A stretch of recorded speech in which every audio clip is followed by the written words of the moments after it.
Hello అండి. Welcome back to my channel Prathipati Prathima. ఈరోజు మా బ్రేక్‌ఫాస్ట్ స్పెషల్ వచ్చేసి పెసరట్టు అండి. పెసరట్టు నేనిక్కడ మా పెసరపప్పు ఉండేది కదా అండి, నేను అదే యూజ్ చేశాను. ఇది హెల్తీ అండ్ టేస్టీ కూడాను.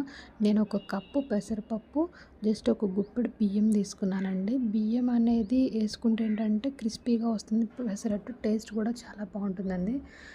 కొంతమంది ఏంటంటే ఇందులోనే మిక్సీ వేసుకునేటప్పుడు అల్లము, మిర్చి వేసుకుంటారు.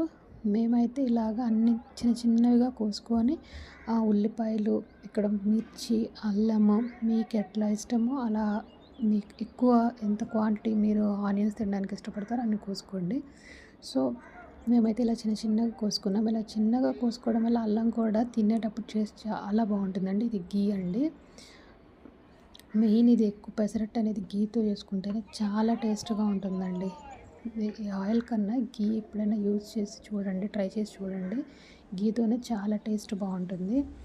ఇంకా బాగా కాలాలండి, పెసరట్టు అనేది చాలా బాగా కాలాలి. ఇదైతే ఉత్తిగా తింటే కూడా చాలా బాగుంటుంది. నేనైతే ఉత్తిగా తినడానికి ఇష్టపడతాను, చట్నీ లేకుండాను. సో ఇందులో కొత్తిమీర చట్నీ, పల్లి చట్నీ అవి కూడా చాలా బాగుంటుంది. ఒకసారి మీరు కూడా ట్రై చేసి చూడండి. Thank you for watching.